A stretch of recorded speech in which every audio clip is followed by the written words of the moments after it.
রাহমাতুল্লাহি ওয়া বারাকাতুহু।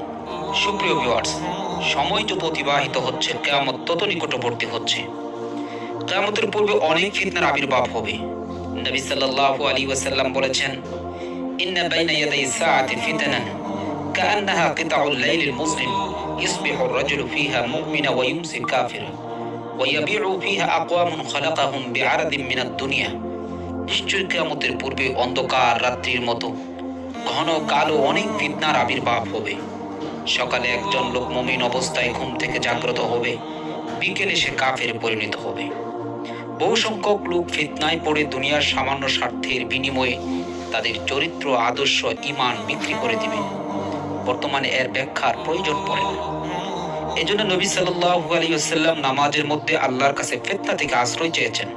তিনি এভাবে বলতেন, আল্লাহুম্মা ইন্নী আউযু বিকা মিন আযাবিল কবর وأعوذ بك من فتنة المسيح الدجال وأعوذ بك من فتنة المحيا وفتنة الممات।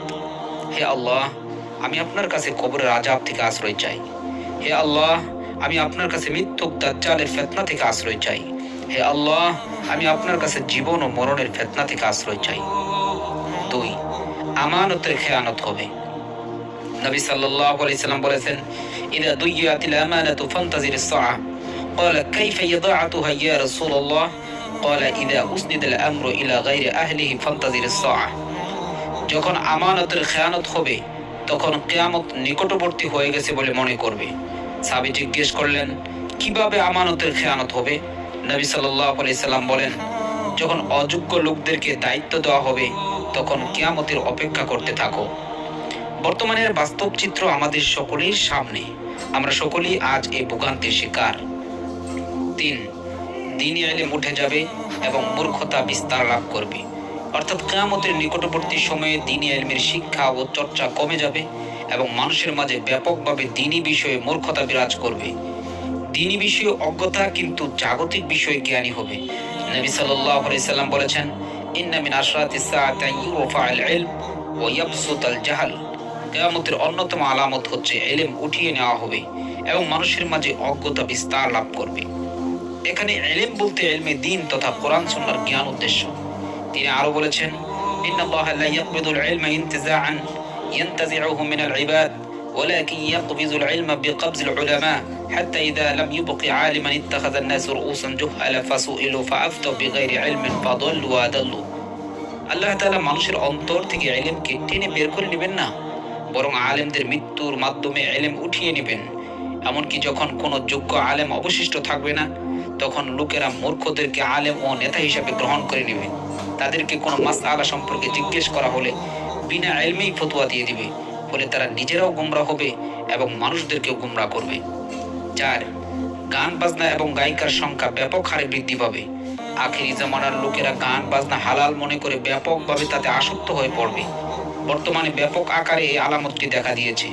মুসলমানদের ঘরে ঘরে হাতে হাতে টিভি, ডিশ অ্যান্টিনা, ইন্টারনেট সহ নানা ধরনের প্রযুক্তি ঢুকে পড়ায় 24 ঘন্টায় এগুলোতে গান বাজনা, উলঙ্গ, অর্ধালঙ্গ, নারী পুরুষের ফাহেসা ছবি এবং ফিল্ম প্রদর্শিত হচ্ছে। এগুলো মুসলমানের সন্তানদের ঈমান, আকীদা, চরিত্র ভেঙে চুরমার করে দিচ্ছে। যারা এ কাজে মত্ত হবে তাদেরকে আল্লাহ তাআলা ভয়াবহ শাস্তির সম্মুখীন করবেন। নবী সাল্লাল্লাহু আলাইহি সাল্লাম বলেছেন, আখিরি জমানায় কোন কোন জাতিকে মাটির নিচে দাবিয়ে দেওয়া হবে। আল্লাহ রাসূলকে জিজ্ঞেস করা হলো, কখন এরূপ করা হবে? তিনি বলেন, যখন গান বাজনা ও গায়িকার সংখ্যা ব্যাপক হারে বৃদ্ধি পাবে।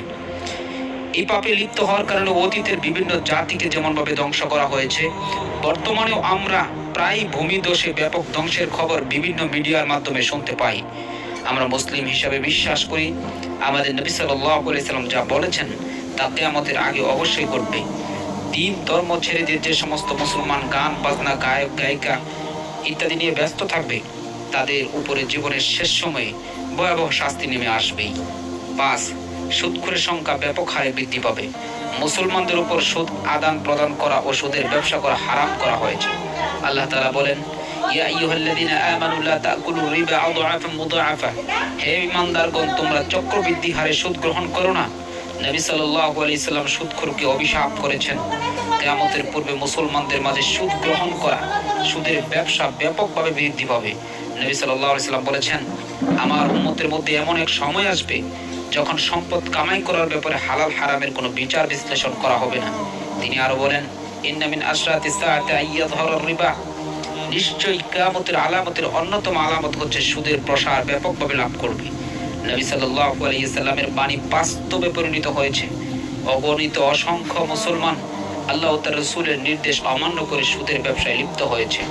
বর্তমান বিশ্বে এমন কোনো ইসলামী দেশ পাওয়া যাবে না যেখানে সুদী ব্যাংক নেই বা সুদের ব্যবসা নেই। এভাবেই আজ পৃথিবীটা কিয়ামতের দিকে দৌড়ে অগ্রসর হচ্ছে। আজ এ পর্যন্ত তৃতীয় পর্ব জানতে আমাদের সাথেই থাকুন। যারা প্রথম পর্ব দেখেন নাই, ডিসক্রিপশনে লিংক